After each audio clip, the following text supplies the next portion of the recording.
Welcome to Rocinante Podcast. I'm Sean P. McCarthy. Angela Nagel is out for the week, but I'm thrilled to be joined by the author of the best-selling new book, The Fort Bragg Cartel. Seth Harp is here. I read the book. I loved it. I listened to a couple of your interviews, so I'll try to ask a few new questions today. But I just wanted to start with the U.S. opioid epidemic because it's personal to me. My brother is in recovery. He is disabled because of opioid addiction. And something I appreciated about your book is it is one of the few that I found to discuss the subject of whether all this post 9/11 Afghan heroin that people like my brother were using was coming into the US because of the permission, if not the active participation of high up elements of the US government. So you've done a lot of research on this subject. Are there many other books and articles that discuss this that I just missed? Or if there's not, why do you think that is? Thanks, Sean. Thanks for having me on.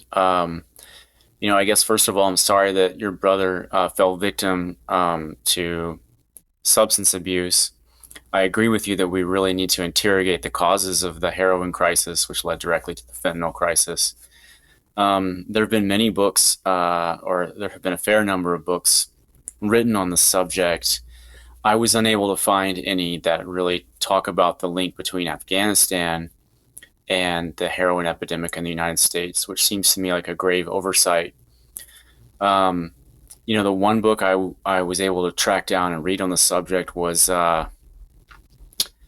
called, I can't remember the name of it now, but it was written by a writer named Sam Quinones, if I'm pronouncing that correctly. And I'm afraid the title of that book escapes me just now. But it mostly focused, I read it and it seemed to be well written and well conceived. But I came to understand that it mostly focused on like the 1990s and then also on the role of Mexican drug cartels and Mexican heroin. And that those are important factors to look at in the heroin crisis because certainly there was an epidemic of overprescription of opioid painkillers in the United States. That did sort of soften up the market for heroin addiction that came later.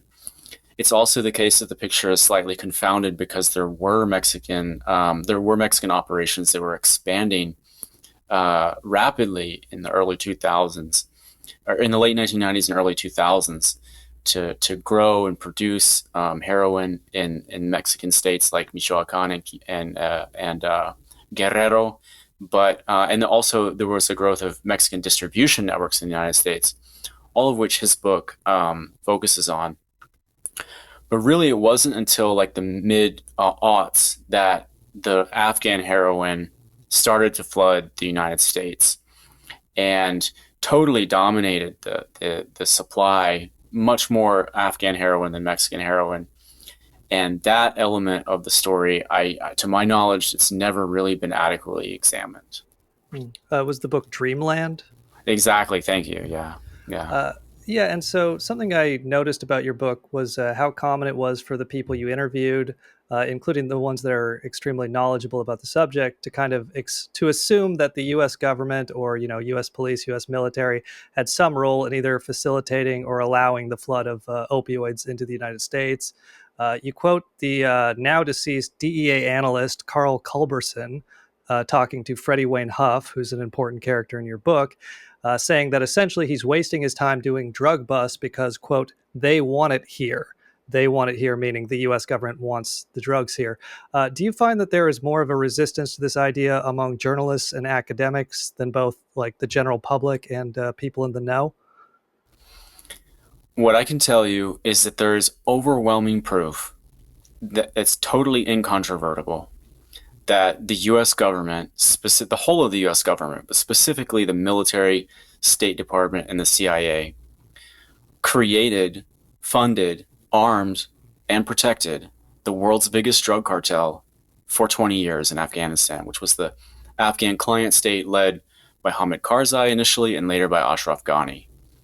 Now, what their motivations for doing that, I think, are more speculative. Where all of that heroin went, because it was basically producing the entire world supply of heroin for 20 years.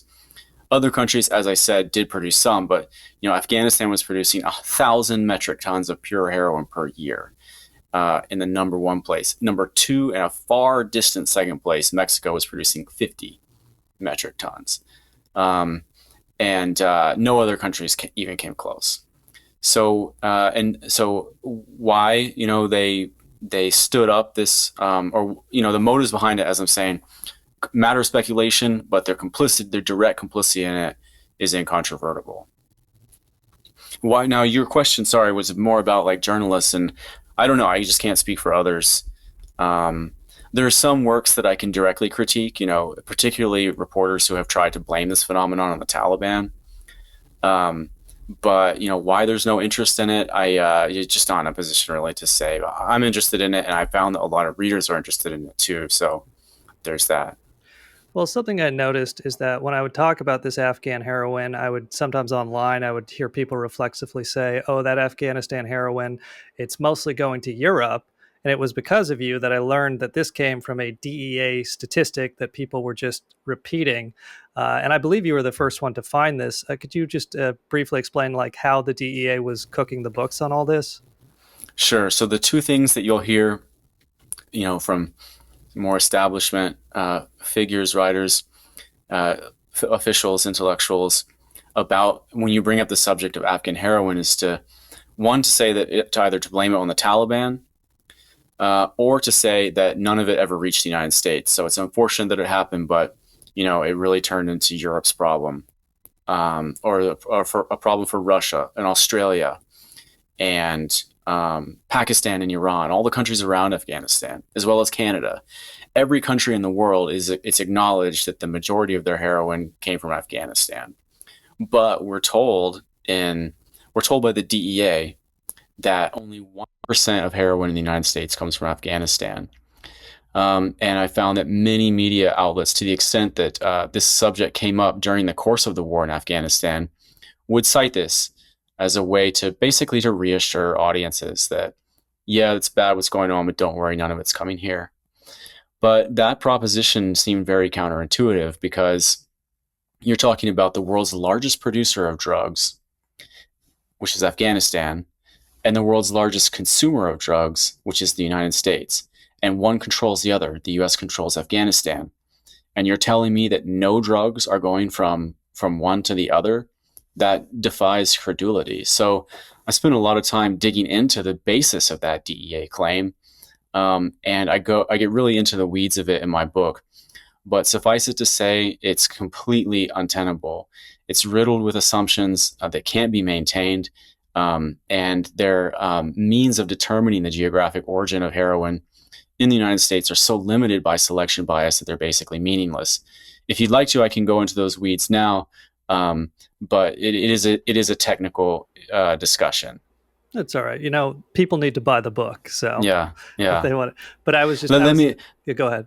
let me just further add that after some independent researchers around 2012, for their own reasons, they were from the White House Office of National Drug Control Policy, so they're independent from the DEA.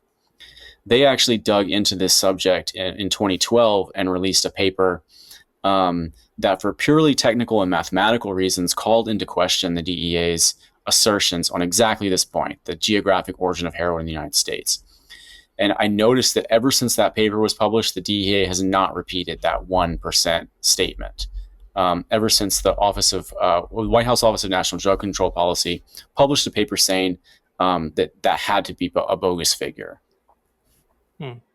Well, so since Angela Nagel's out, I can safely praise the Taliban on this podcast without pushback. But I, so something that I did know is that the Taliban wiped out the opium crop shortly before 9/11, and then they did it again after the U.S. withdrew from Afghanistan. And they took over again.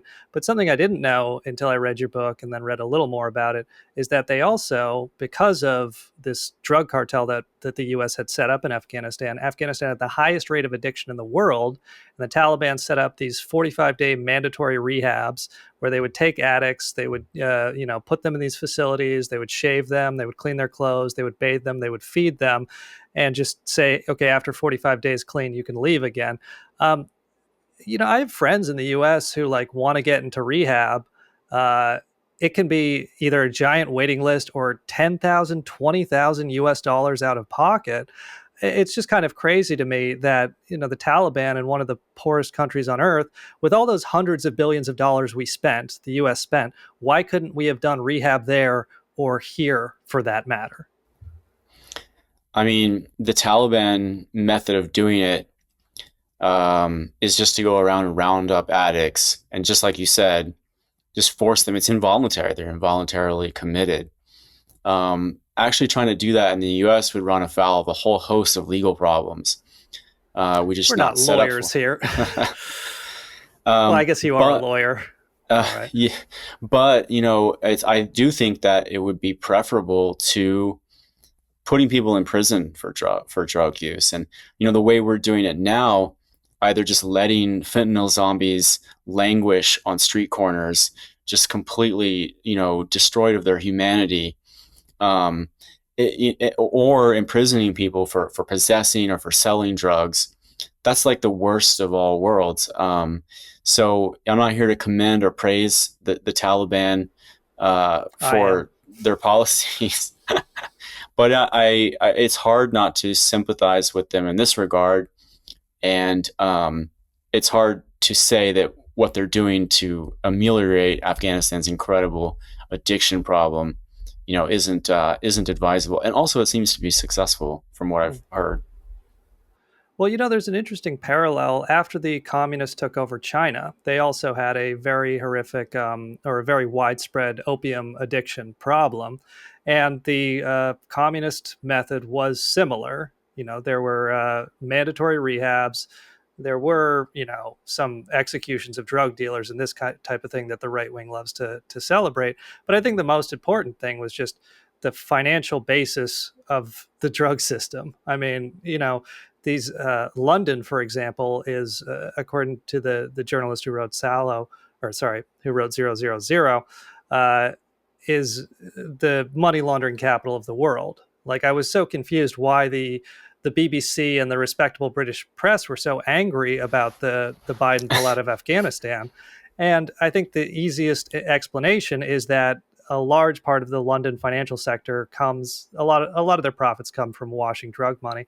So it's just something where I think you run into this idea a lot that, the government just can't do that. They can't control the flow of drugs. It's too complicated, or it's too, there's too much. There's just too much for a government to deal with. But you look at the case of both China and now Taliban Afghanistan, it does seem like it is a policy choice to not treat these addicts and also to not curtail the flow of drugs. Yeah, the Western reaction to the Taliban eradication and mandatory and voluntary rehab program was surprisingly overt in its hostility and opposition. I mean, you had think pieces from the U.S. Institute of Peace, for example, very Orwellian name for that agency, openly criticizing the Taliban for this and saying this is bad for your economy. You need to keep growing drugs. You're talking about a Harvard-educated IMF economist making this argument. William Byrd is his name. And he wasn't the only one, that's been very critical of this and trying to make hay out of the Taliban's, alleged mistreatment of addicts. But in many ways, although it's a lot more sort of rudimentary, it seems more humane to me what the Taliban is doing than how we either treat or don't treat addicts in the United States. As I was saying before, either leaving them to languish on street corners, or putting them in prison, or using the medicalized or overpriced rehab industrial complex, like you said, charging people 10 grand or 20 grand to go, treating them with methadone, giving them other legal drugs in the process of it. So there is something to be said for the Taliban sort of hard nosed sort of no frills addiction centers. Now, as for the actual trafficking of the stuff, I'm a journalist, so I only say the things that I can prove, and I don't say the things that I think or suspect. And what I can tell you about certain is that as Afghanistan's producing 1,000 tons of heroin per year, um, only about $1 billion of that industry is going to Afghanistan. Only about $1 billion of that money is going into Afghanistan. All the rest of the money produced by this massive drug industry for 2 decades, an entire generation, went to opaque supply chains outside of Afghanistan. Now, where those are, I'm not sure. I know that there's some reporting that suggests that they're around Dubai. In particular, drug money flows were traced between Dubai and people close to Hamid Karzai's government. But beyond that, we don't know where that money went or who was making so much money from this gigantic drug industry. We're going to edit this and just cut off the part after you said there's something to be said for the Taliban. Uh, but I'll say that publicly. It's okay. I'll say it again. I don't share the Taliban's ethical system or morality. I'm not a Muslim. I'm not conservative, but I see the logic and the wisdom of their rehabilitation program and the drug eradication program. And I find it hard to believe, that people are going to criticize them on that grounds, that they don't just let their country remain mired in this narco state status that was foisted upon them by U.S. intervention. Well, it's interesting. The anti-conspiracy people are always talking about Occam's razor, but what's the Occam's razor explanation for China and Afghanistan being able to solve these problems? Isn't the Occam's razor that the government there is actually more interested in the well-being of their own citizens than the government here? That's what it seems like to me. But Definitely, I think so. And that's what made the Taliban originally popular, is because, they emerged in the 1990s. We hear so much about their oppression of women and their mistreatment of, certain minorities. But what's left out of that is that their sort of tough on crime policies were what made them popular. In the 1990s, when they first emerged to suppress the narco warlords that had been sponsored by the CIA in the 80s. So this goes way back, and the Taliban is consistently an anti-drugs force that has twice now eradicated all drug production in Afghanistan that was created and carried out by U.S.-backed actors. Well, so speaking of the Fort Bragg cartel itself, can you just tell us about the Longstreet Gate bust at Fort Bragg in January of 2023? Just what happened there, and what, if any, follow-up has there been since then? I mean, in 2023, after the spate of murders that are really at the core of my book, because as much as we're talking about these policies, like, the book really is a murder mystery. And after those murders took place, not long after that, there were, I think, 13 or more Special Forces soldiers that were rounded up in this huge bust. Like, Army CID, which is the Army's Criminal Investigations Division, closed down the gates of Fort Bragg, caused a giant traffic jam, and had a list of names of, if I'm not mistaken, it was 13 Special Forces soldiers in the Special Forces, including psychological operations soldiers, and also reportedly including one member of Delta Force. And a lot of people, myself included, thought that was the beginning of a real reckoning with the stuff that had been going on at Fort Bragg, with the murders and the drug trafficking and the sort of score settling assassinations that had taken place on and off base. However, in the end, absolutely nothing happened. CID, the investigative agency that carried out that bust, is subordinate to the military command on the question of whether to actually convene courts martial. So it appears, there's two possibilities. One is that CID actually, all their evidence was bad and there was really no reason to arrest all those guys, and so they just dropped the investigation. Or the chain of command decided to just shit can the whole thing. And I actually was on Fort Bragg a few months after that for the name changing ceremony. And I tried to ask General Chris Donahue, who is the officer, the highest ranking Army officer at Fort Bragg. At the time, he was commander of the 18th Airborne Corps. I asked him about the bust, about which he had said, and his command group had said absolutely nothing since it happened. And instead of answering the question, they summoned base security, uh, arrested me or detained me. They didn't put me in handcuffs, but they detained me, pulled me aside, summoned 6 uniformed MPs to escort me off the base. And I was ejected for having asked that question. And there the matter stands. Nothing was ever done. Hmm. Well, I'm satisfied. But I wanted to. So, the title of your book, "The Fort Bragg Cartel," does that come from this blackmail letter that one of those murder victims you mentioned, Timothy Dumas, he gave it. He wrote up this letter describing a cartel at Fort Bragg, or a cartel structure at Fort Bragg, that seemed to be trafficking drugs from Kandahar Air Base in Afghanistan to Fort Bragg and then distributing them from there. And you write that 4 people independently told you about this blackmail letter. Uh, I guess just does the title come from that? And if you can just briefly describe the letter and the circumstances of that. Yes, Timothy Dumas is one of those soldiers I mentioned who was found murdered on Fort Bragg. According to multiple sources who were not in contact with one another, and who had no apparent reason to lie, Timothy had written a blackmail letter outlining a drug trafficking organization embedded in the Special Forces, a group of Special Forces soldiers who were trafficking heroin from Afghanistan on military planes into the United States. And he had put this in the form of a letter because he was very angry at having been kicked out of the Army in 2016 for drug use. And his intention was to use this document as leverage to get his pension reinstated.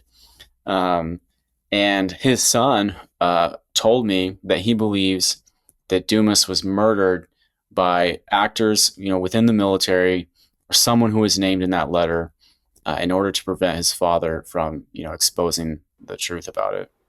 Hmm. Well, and something I was saying earlier, that there's very little reporting or discussion of this possibility of the U.S. Military or government being involved in trafficking or allowing trafficking. But one exception, and I know you did read some of his books for your research, is Peter Dale Scott. Peter Dale Scott's probably the person who has changed my worldview with regards to U.S. and global politics more than anyone else. But his one of his insights that I just found so striking and undeniable was that in all these regions that you see this kind of explosion of the drug traffic, such as from Southeast Asia during the Vietnam War, such as from Afghanistan, as we were just discussing here, such as from Colombia, in all these regions where you see the explosion of the drug traffic, it all comes after the U.S. military base is set up, or the U.S. military bases are set up. It's not just there and then they send the U.S. military. It's the U.S. military gets a base there, and then the drug traffic explodes. So yeah, I mean, again, it's just like it's one of those things where I first, heard him say that, and it just seemed so obvious, and it just really kind of boggles my mind that you're one of the few people who are kind of like running down this story when it's so smack you in the face obvious. Yeah, there are not many parts of the world, regions of the world that are major centers of drug production. You can kind of name them on one hand. It's Colombia, Bolivia, and Peru. It's Mexico, Central America, arguably, the Golden Triangle region of Southeast Asia, and Afghanistan. And as you say, in every one of those places, you can plot on a timeline U.S. intervention versus when the drug trade really starts to rise. And it is a fact that there is a coincidence of military intervention and drug production in all of these regions. And I think the reason why that happens is because drug traffickers make natural allies for an imperial military power. Why? Because they are capable. These are usually armed groups that have a lot of connections. They're mafias and they're mercenary. They work for hire and they're motivated to make money. And they don't care about things like patriotism or their own country's values and needs. They're willing to work for outsiders, and you saw that, I think, most obviously in Afghanistan. Peter Dale Scott and other writers, Alfred McCoy and stuff, have focused on this phenomenon in the past, also to some extent in Afghanistan. But really, the example of Afghanistan just tops them all by far. Like, people talk about Gary Webb and the Contras and the trafficking cocaine from Nicaragua through Mexico into Los Angeles and elsewhere. I mean, that's a real thing that actually happened, and Gary Webb did a great job reporting it. But if you look at the quantities involved, it's tiny compared to the heroin trafficking in Afghanistan, and the impact. The crack cocaine epidemic, although that was a terrible blight on American cities at the time in the 1980s, it also pales in comparison with the incredible misery and blight and mortality that was brought upon our country by the influx of heroin in the 2000s and 2010s. Do you think, I mean, is journalism more captured since then, or is there any explanation that jumps in your head as to why this problem can be so much worse, this opioid epidemic, and there be so little exploration of this huge angle, huge part of it?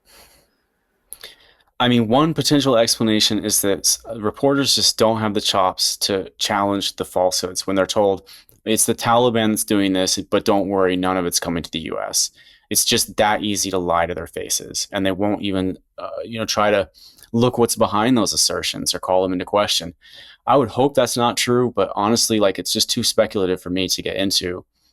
It's just not my place to say why other reporters have not called attention to the story. I will say there have been some. Matthew Akins wrote about the complicity of the U.S. client state in Afghanistan in the drug trade. So did Alexander Coburn, both of them writing for Harper's Magazine. So we should make some space to give that credit where that's due, to them and to Harper's. Beyond that, it's pretty tough for me to think up examples off the top of my head. Let me tell you about this book I just read called "To Lose a War: The Fall and Rise of the Taliban" by John Lee Anderson, who's one of the most esteemed reporters working in the United States today, a longtime New Yorker writer. This book was published on the same day as mine, and while mine didn't get the greatest review in the New York Times, his did. He got the real splashy full-page treatment by this book.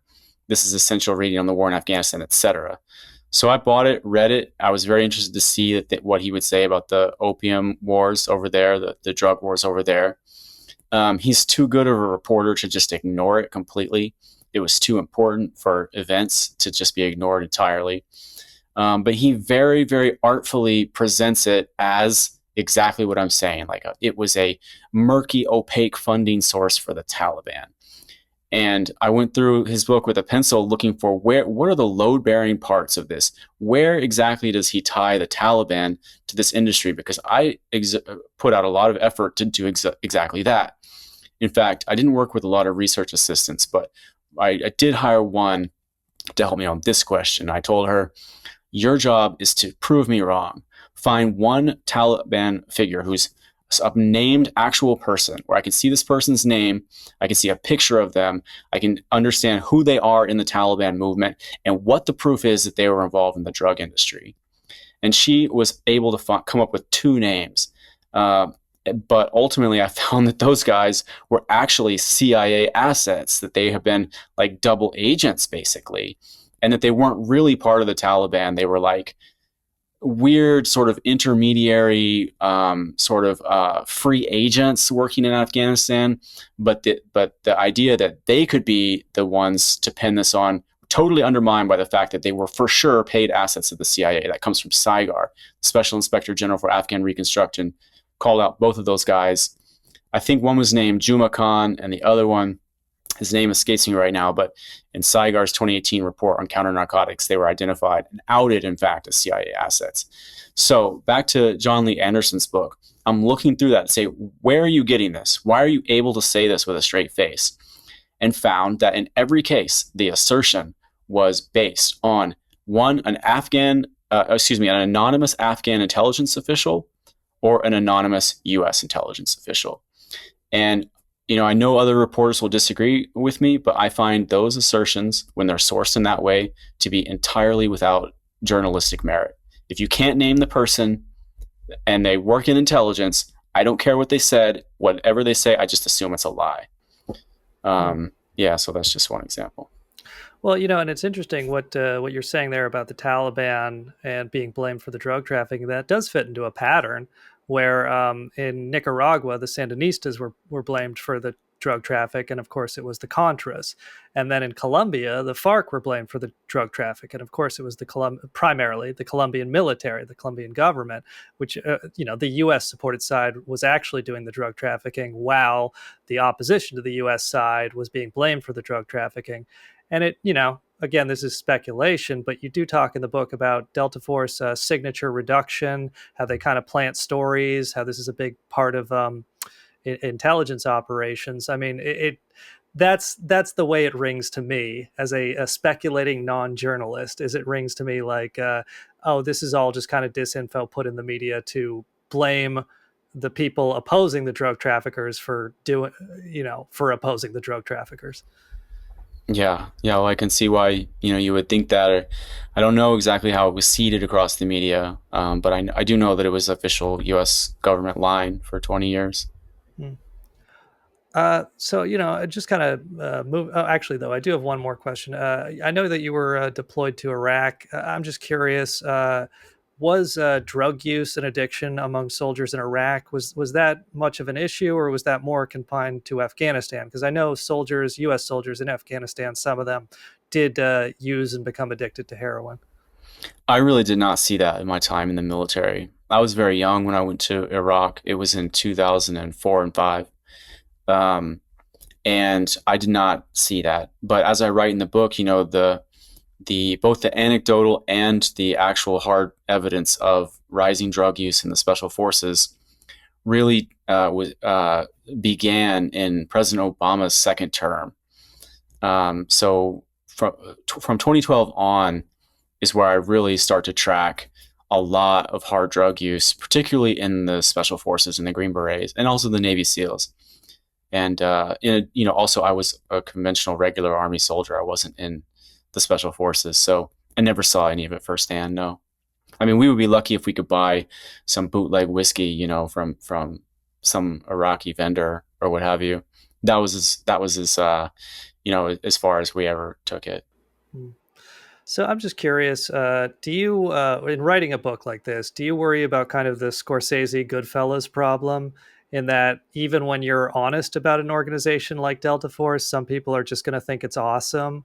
Because I caught myself at points thinking like, man, it would be so cool to be like an operator operating and take steroids all the time and traffic drugs with my friends and that kind of thing.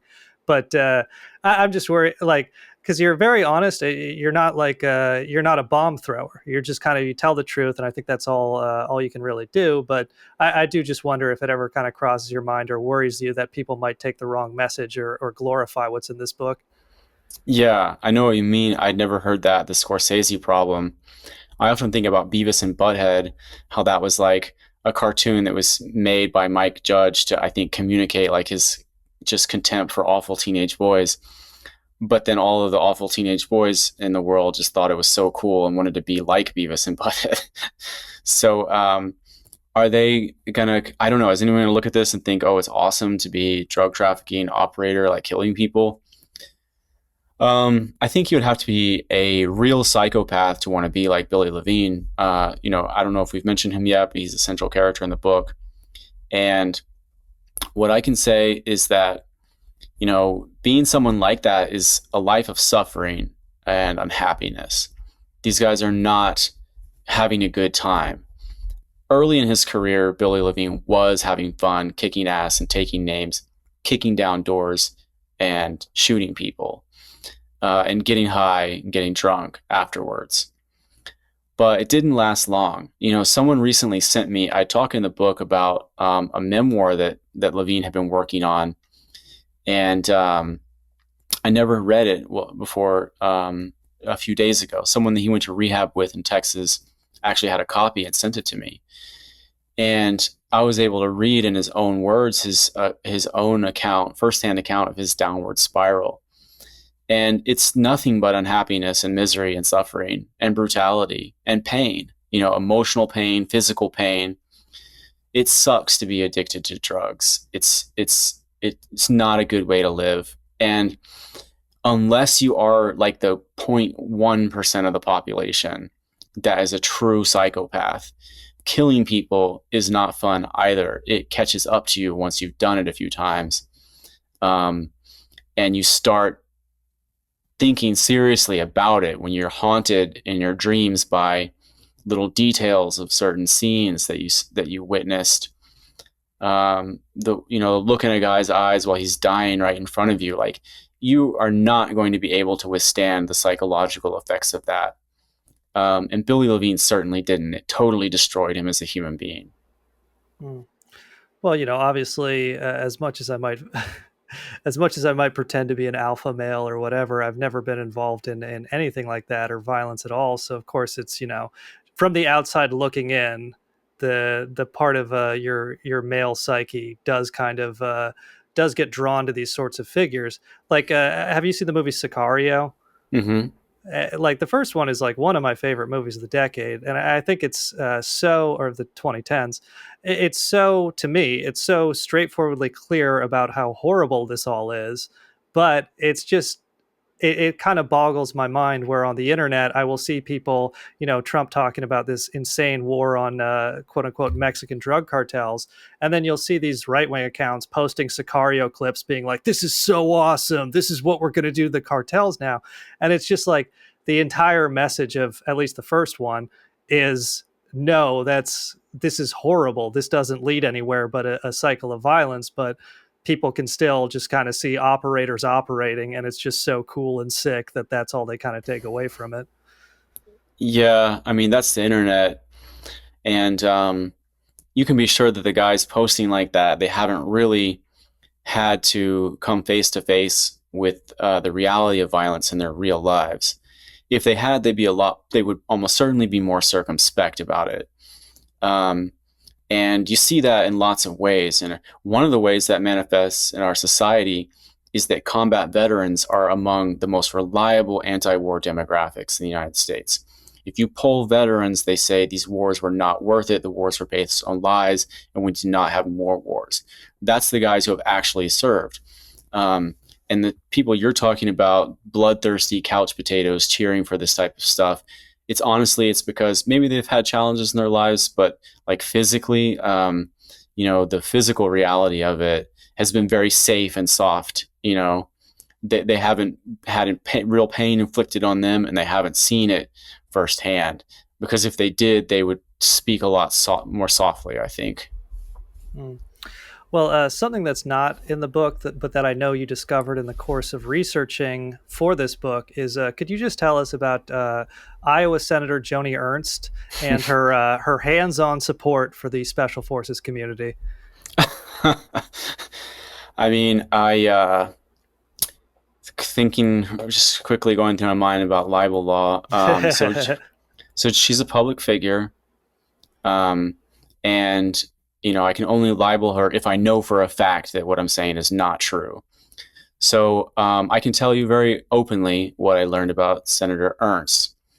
By the way, some of this was already reported. I learned later that ProPublica had published an article about Joni Ernst's like hookups with high-ranking military guys, and how it had been examined or looked at as a potential conflict of interest, military officers and lobbyists.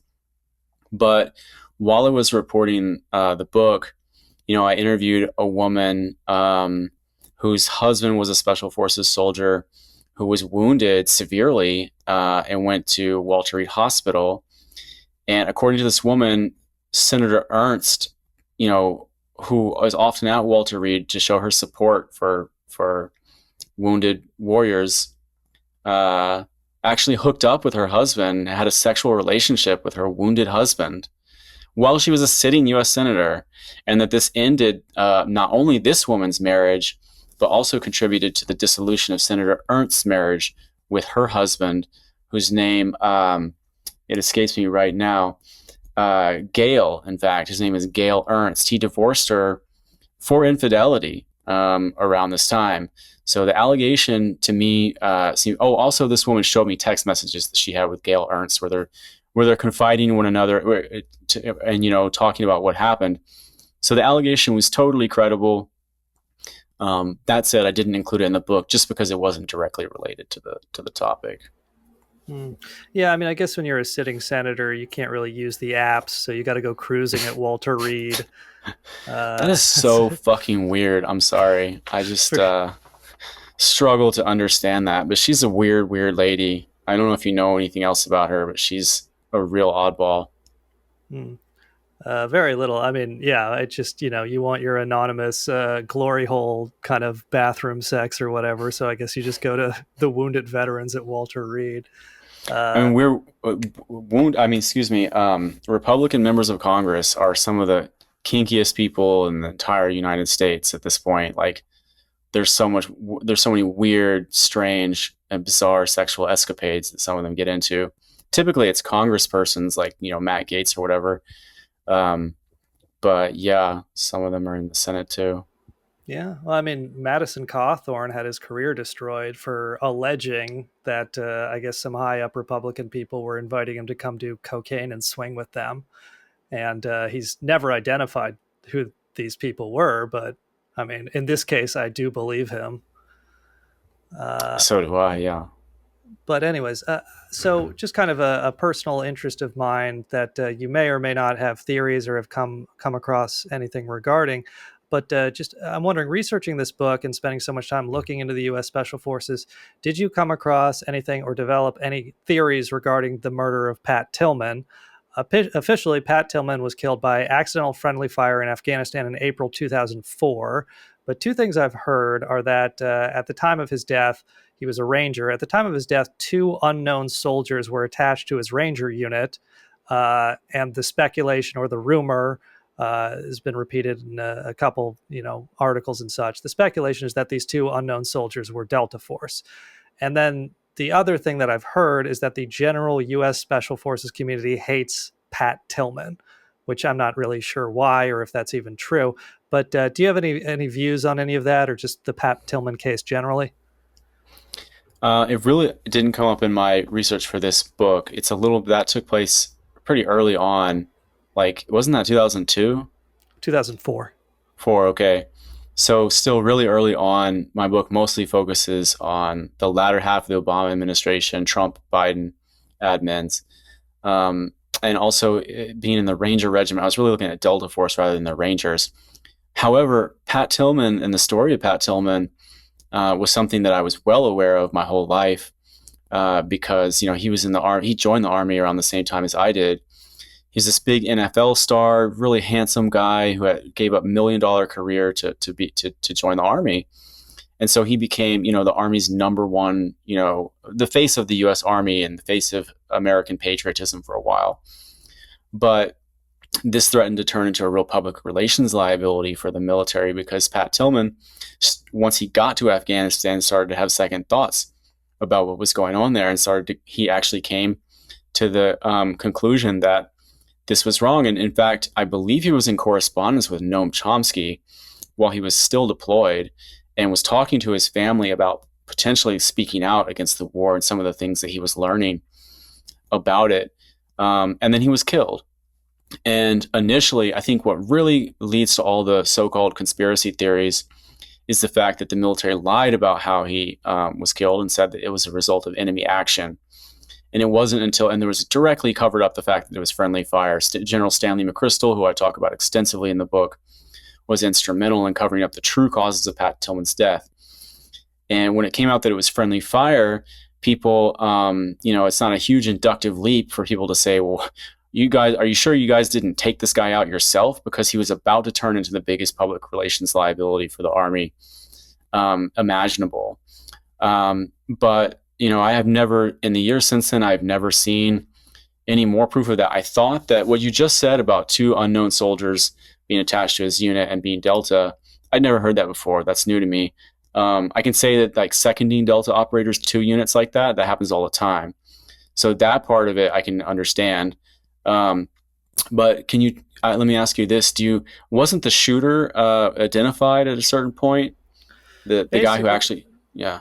yeah, what the official and the army's gone through like 7 investigations of this, but officially, what they say is a guy firing a machine gun hit Pat Tillman, 3 wounds within an inch of each other around the temple. Um, but there was some dispute as to regards the autopsy, and so basically there is one official person who they say did this, but the wounds seem a bit too accurate to just have been randomly done by a machine gun firing from a Humvee from the distance that they officially. Yeah, I was looking into this and trying to kind of put it together at some point, and maybe I will finish that project. But the general speculation is that because he was, close proximity, 3 wounds right through the temple within an inch of each other, that these were Delta Force snipers or somebody with the accuracy to do that kind of shooting. Hmm. Well, I'm not well versed in all those forensic details. My feeling is that the case of Pat Tillman is kind of like the death of Michael Hastings. It's one of these things that seems super suspicious, that the every motive in the world existed for them to have an unfortunate accident, and then they did have an unfortunate accident. But you have to reckon with the reality that without access to the raw evidence, that you'll never know. Um, I think the important thing to emphasize is that Pat Tillman had turned against the war, and he's a hero to the anti-war movement for that reason. His statements about the war got out and were made public by his family. And if we can't for sure know the cause of his death, we should at least recall his words. Well, I agree with all that, and this is why I can't be a serious journalist like you, because I just have too much fun speculating. And if I well, think something 60% happened, I'm going to act like it 100% happened. well, I do too, but not in public. Yeah, yeah. No, yeah, that's for after drinks after the book signing. Uh, Exactly. but okay, so I was asked to just ask you about the Jeffrey McDonald case. Jeffrey Hmm. McDonald, and I'm not as familiar with it, but Jeffrey McDonald was the Army Special Forces physician. His pregnant wife and his 2 daughters were murdered in 1970. He was convicted for it in 1979. But I'm told that some people, some researchers have real doubts about kind of the mainstream narratives of all this, so of this case. So I was just wondering if you developed any theories on it, or what your general view is as to what happened there. I didn't develop. I mean, I didn't really. That took place in the Vietnam era, so Right. it predates my work by many years. But of course, I did hear about Jeffrey McDonald being in Fayetteville and around Fort Bragg. It was by far the most. I mean, it was the most litigated court case in North Carolina history. I think it went twice to the Supreme Court. Um, I did notice that there was some eerie parallels between his case and the sort of drugs and murder mayhem of present day. Because for those who don't know, Jeffrey McDonald was a Princeton educated doctor who uh, joined the Special Forces and was a Green Beret doctor. He was also someone who was he was a womanizer and was addicted to amphetamines. Apparently, he used amphetamines to stay. Excuse me. He used amphetamines to stay awake while doing long shifts in the ER, and also to stay slim because he was kind of he was kind of vain in that way. And he, according to his version of events, came home to his house on Fort Bragg one night, and after putting his wife and daughter to bed, a bunch of hippies broke in. This was right after the Manson murders. And so a bunch of hippies, according to McDonald, broke into his house and bludgeoned his wife and daughters to death while like lighting candles and saying stuff like acid is groovy. Um, so to me, that seemed like a total cover story, and CID didn't buy it either. They thought that McDonald had done it. No one was ever able to say exactly why he would have done this. But CID speculated or presumed that it was something that he had a sort of a fit of rage, because a lot of times people that are strung out on amphetamines have anger issues, and can suddenly snap and become violent. And they believed that McDonald, that's what happened to him. He never recanted his official story. It just went on and on. There was all these trials. Um, there was a witness that was important to the case who was like hard to track down and gave inconsistent statements and took responsibility at one point and then retracted her statements. But look, Jeffrey McDonald never got out of prison. He had his conviction overturned, I think, at one point, but remains in prison to this day. He's a very old man.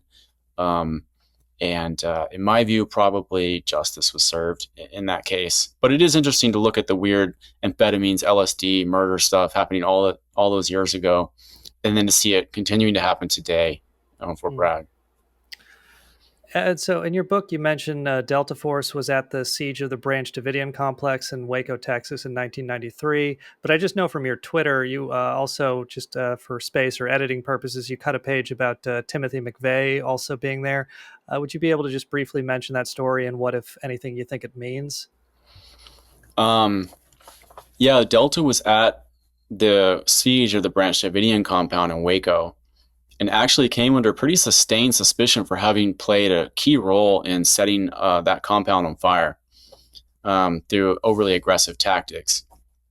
Now, McVeigh at that time had just gotten out of the Army.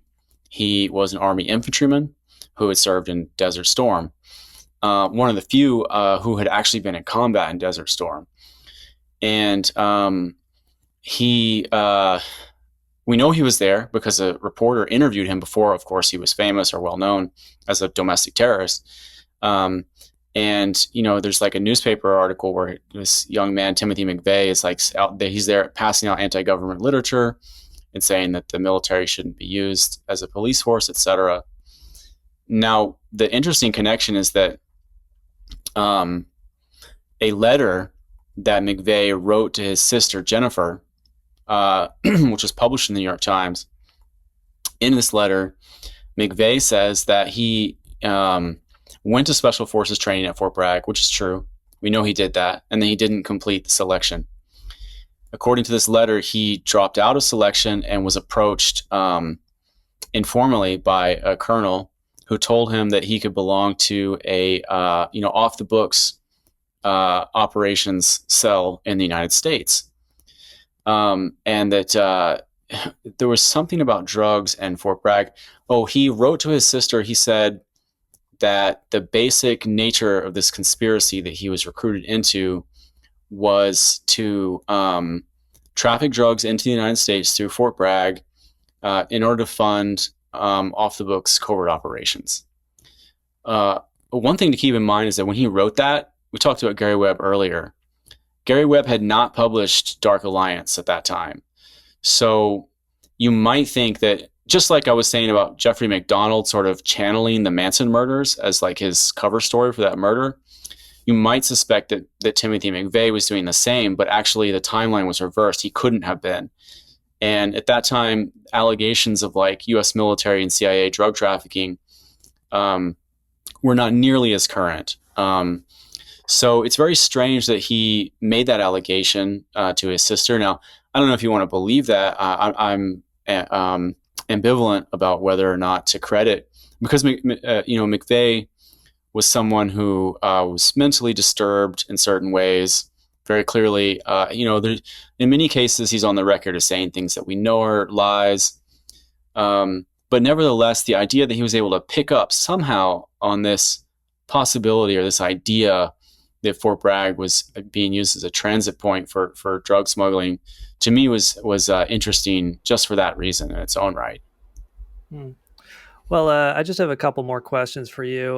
One, could you explain about this anti-malaria drug mefloquine? Because I read your book, and you were mentioning that the story of this anti-malaria drug mefloquine making people kind of psychotic and murder people was very possibly spread as a disinfo story to cover up wife murders by Fort Bragg soldiers. And it just kind of struck me when I read your book that I had seen respectable outlets, I think NPR. I had read this story about two Canadian soldiers beat a Somali teenager to death in 1993, and they were blaming it on mefloquine in the story. And of course, at the time, I just read that and I thought, oh, I guess that must be true. But reading your book and then reading about Delta Force signature reduction and how they kind of deliberately plant lies with the press, it made me kind of double think it. But I guess if you can just kind of talk about that and what made you suspect that this would be a disinformation story.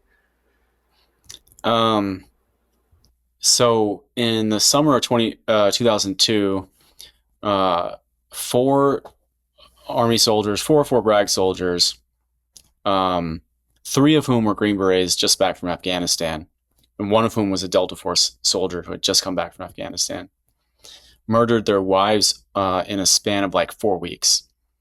So, or maybe less. I think it was 3 weeks. But this at the time was very shocking to the U.S. public. It really was the last time that Fort Bragg came under like massive national press scrutiny.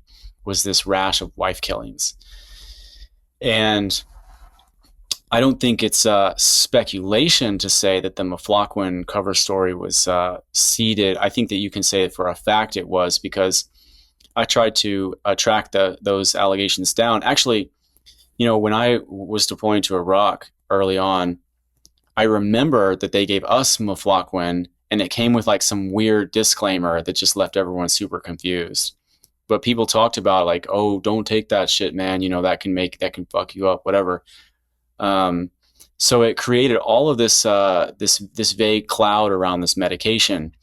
But in trying to understand where this story came from, I saw that it was directly told to the United Press International by anonymous USASOC, anonymous Special Forces officers.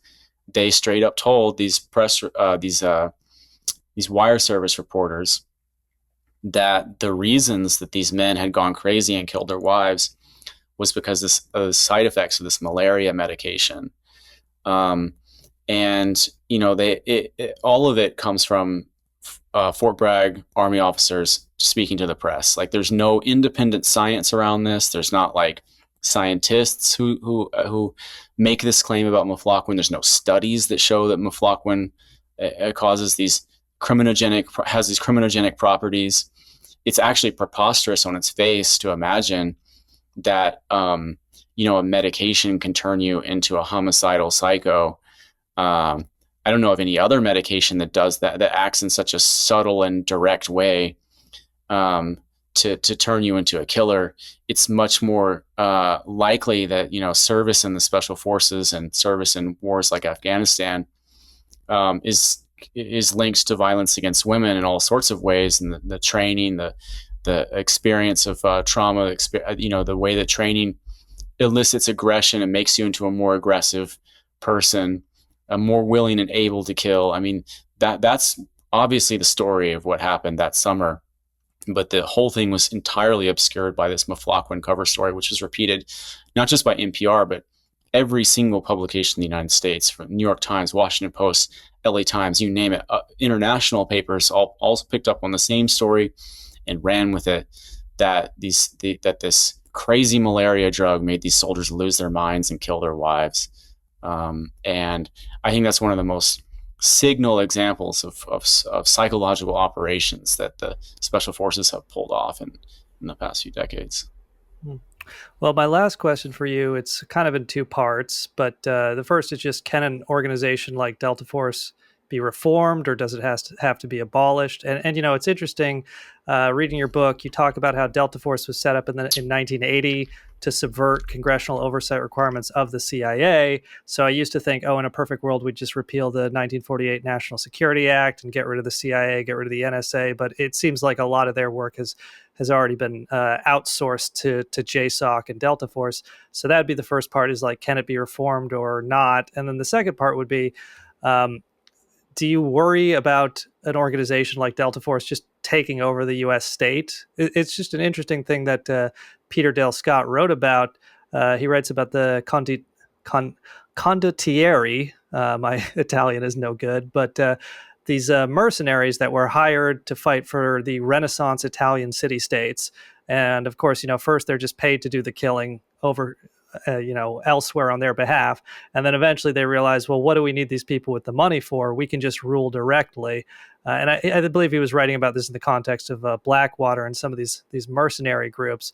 But just in terms of speculating about a dark future for U.S. politics, it does seem like these are people who know how to kill, who are largely above the law at this point. So yeah, first of all, do you think it can be reformed? And second, do you worry about them having a much more direct ruling role in the future of a dystopian United States? So I think the very existence of units like Delta Force is downstream from our foreign policy. And the reform needs to be to the foreign policy directly, meaning end foreign wars and proxy wars, in support for the genocide in Gaza, cut ties with nefarious proxies like Israel and like Ukraine, close down our 800 odd military bases, bring forces home, stop bombing Somalia, stop bombing Yemen, stop trying to create war with Iran, give up the occupation of Syria and Iraq, etc. And if you did all of those things, then you wouldn't need Delta Force. Delta Force wouldn't have anything to do because it exists to carry out assassinations and abductions and other black operations in these theaters. There's a question, would you need a unit like Delta Force in such a circumstance? I mean, I could be persuaded that in a country that had a restraint-based foreign policy and that was not involved in any of these armed conflicts, that there's no problem having an elite military unit that's great at that's highly trained to do things like hostage rescue or other like precision things that the government from time to time needs to do because of terror, because there are terrorists out there. There are other, criminal organizations. It's not outside the realm of possibility that you have legitimate needs for a unit like Delta Force. But really, it would be a much more niche organization and wouldn't have at all the prominence that it has today, where they're constantly, doing operations. And that goes for the whole special forces, really. So that's to the question about reform. And as to whether, it's like a Praetorian Guard that's going to overthrow the state, I really have a hard time envisioning that, because you're not dealing with sort of like a mercenary corps such as I don't know, were you talking about the Romans? The Italian city states Italian, and yeah. Blackwater was the analogy that Peter Dale Scott was using. Yeah. I mean, you can't rule anything out. I'm really not so great at prognosticating the future, but I don't really get that sense, because these units are very much part of the deep state. These are institutionalists because their power stems from the existence and continuity of the U.S. government, just as it's currently composed. I mean, they kind of have everything for who they are and what they do. They kind of already have everything that they need and want. I don't really see, they actually pride themselves on being apolitical. And I don't think it's totally fake. It's not like they're actually like a bunch of crypto right wingers. Really, they're not. They like President Obama is their favorite president. Is the guy who is the most esteemed president in the community, not Trump, who a lot of them just don't like Trump for various reasons. Some of them do, of course. So it's really hard for me to imagine a scenario in which, like, I don't know, Delta Force just starts like wasting Trump's enemies or whatever. That wouldn't be good for them. They are going to benefit from the stability and continuity of the government being composed just as it is right now. Yeah, the white hats at Delta Force are going to kill all the pedophiles and take over. Well, Seth, I really want to thank you very much for being here. Again, the book is fascinating. The Fort Bragg Cartel, Drug Trafficking and Murder in the Special Forces by Seth Harp. I very much recommend every listener purchase and read it. Seth, where can people find you, and is there anything else you wanted to say? We talked a lot about politics and history and obscure historical anecdotes in this show. I just want to emphasize to folks who haven't bought the book yet that it's not dense reading. It's intended to be written as a murder mystery, as a nonfiction thriller. You can open it up and breeze through it in a few days. It does delve into all these topics and asides, but um, it's also meant to be written in a way that's entertaining. Um, so if you haven't bought it already, please do, because Viking took a big risk in asking me to write this book. I have to take a very adversarial stance towards the U.S. military and intelligence agencies, which isn't the norm among journalists in the U.S. And so, when it sells well, that really sends a signal to the publisher to finance other projects like this and shift the Overton window, basically. So, if you can afford to buy the book, please do. All right. Well, Seth Harp, thank you again so much. And you, the listener, if you would like to, if you enjoyed this conversation, if you'd like to become a premium subscriber to the show, you can do so at patreon.com/Rocinante pod. That's ROCIN. ANTEPOD, or at angelanagel.substack.com. If you want to also get Angela's wonderful writing as well as the podcast, we will have a Q&A episode coming up for premium subscribers. So get your questions in now, and we will answer them in our upcoming episode. Seth Harp, the book is The Fort Bragg Cartel. Thank you so much for being here, and thank you, listener, for being with us. We'll see you next time. Bye-bye.